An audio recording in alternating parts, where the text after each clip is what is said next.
Hi, I'm Katie Galarno, an ex-follower of Chrism Kundalini. And here's another story. This one is, they're all from Kundalini Awakening Systems. Master Chrism, Chris Mitchell. Chrism. This one is by Within Goddess, is the online code name they gave. They didn't want to write their own names, of course. And it's from May 19th, 2012. Okay? I met the teacher known as Chrism at one of his KASI seminars. We had been communicating online via email for a few months. He said it would benefit me to be in his radiance and his energy. I had reached out to him because I was going through lots of phenomena and was in fear for my sanity.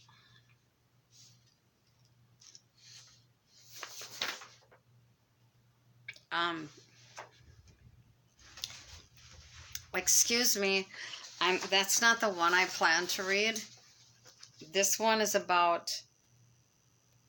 I'm sorry, let's start again. There are so many stories. This one is by Divinity Knows. I was also a member of Chris Mitchell's KAS Yahoo groups for more than 3 years. This is when he was on Yahoo before he went to Facebook, okay? There were many good and loving people there. More than 300 members have left because of the revelations about his demeaning and predatory sexual behavior towards women students. I was also a private student of Chris, as was my daughter. My daughter and I had many student sessions with Chris via Skype, some combined sessions, but mostly individually, but never met him face to face. My daughter was 17 years of age when she started as a student with Chris. I'd like to say that I have since talked to the daughter. And Chris had said to me that because she was so young that he would keep me informed of what they did in any private sessions. This has since been shown to be a lie.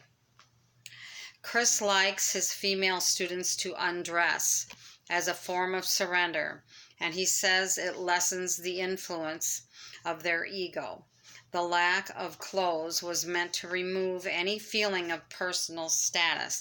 I'd like to say, then why doesn't Chris undress as well?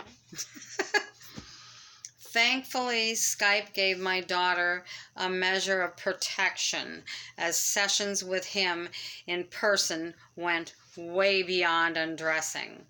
As a male student, I was never asked to do this, and I do not know of any other male students who were. I guess males do not have an ego, according to Strick. Okay, well, I do know of a couple male students who have been asked, and these are ones that work for him or give him a lot of money, because I think he wants them to feel included in everything. It's always a form of manipulation at any rate. Chris was very keen to have us visit the ashram, as he called it, in the place where he lives in California, but wanted us to visit separately. This didn't make any sense to us at the time, but it certainly does now. He tried many different forms of inducements and promises to attract my daughter to visit him. There was no way I was going to allow my daughter to visit Chris by herself, and so the visit never happened. When talking to my daughter later about visiting him, Chris offered her the chance to gain Kundalini energy from taking his semen in her mouth. He also said she could partake in sexual intercourse to gain Kundalini energy. This declined No, she declined as she was naturally not comfortable with either of these suggestions. Duh. Okay, Chris told her not to tell either myself or her mother, as we would not understand. It's been shown since then, if people want to try to trap him and they don't show their face, he always tells people to come, to do not tell anybody you're coming here. My daughter, Chris told her not to tell either myself or her mother. We would not understand. My daughter agreed to this under pressure. She thought it was some sort of weird Kundalini thing. Remember, she was young and new to Kundalini and did not mention this to me. With my greater understanding of Kundalini, I could have told her that there is no need for any sort of sexual contract between teacher and student for the purpose of Shaktipat energy transfer. And let me tell you, there is not. This is a lie, a bold, outright lie. Chrism Kundalini has told people that he's an awakened blah, blah, blah for the premises of having sexual conduct with women. That's it. The fact that he's a narcissist and needs to have control over people only gave him more gratification. It gives him more gratification. It feeds the narcissism. Okay. Chris preyed on her innocence and trusting nature and abused his position as teacher.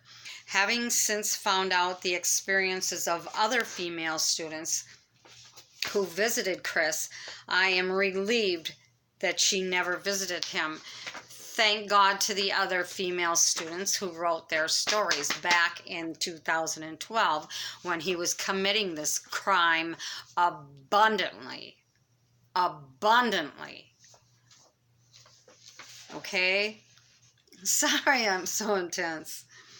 Revelations about his past have shown that this predatory sexual behavior is nothing new, and that it is a pattern, that it has been going on for some time and continues currently, as he takes no responsibility for his actions and has no remorse.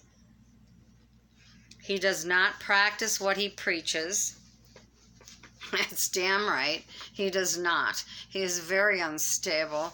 His emotions are all over the place.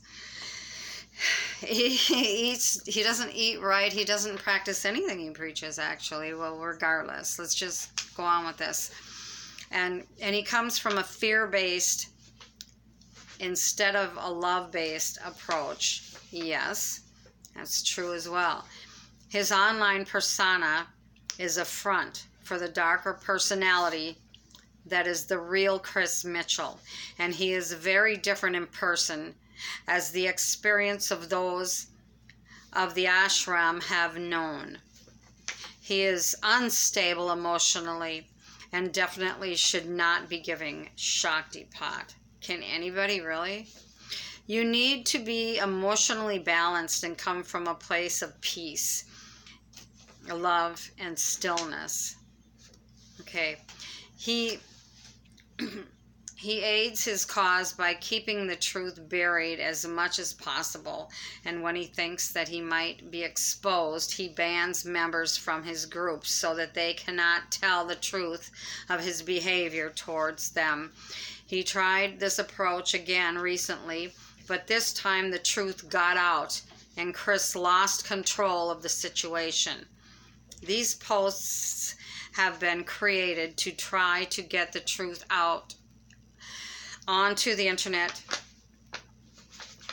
You know how true this is, and he does this to this day, and he thinks it's going to do him any good. But it kind of does. He bans people off his group. It is not allowed to get new members and start the process. But these posts have been created on the internet, though it is not it hasn't been able to get new members from joining his group.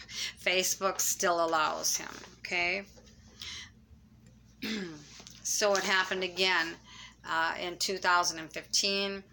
It happens every year. Oh, also, every time it happens,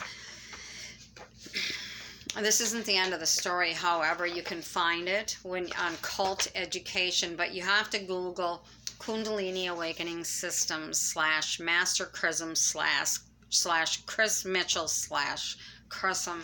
There's over 3 pages now. There's also pages about him on Guru's feet. But as he was very devastated after all these stories came out, there's proof of a woman that was running from his ashram in 2013 saying she was going to call the police. So I think he became more of his deviant self, you know, when he was when things were taken from him. Then he became more of his deviant self. There's so much I would like to say about about knowing this man for the couple years that I did, and the people that follow him delusionally. And you know, this is only a small little fish in the sea of very many predatory and deviant self-imposed gurus. He is just a small little fish, although the reason why I'm not letting it go is because it affected some people that I care about, and it affected me very, very deeply. So I'd like to give some insight on the people who stick up for him now, and the people who stuck up for him while I was there. I'd like to give some insight on that in a follow-up video. Thanks for your patience. Thanks for watching.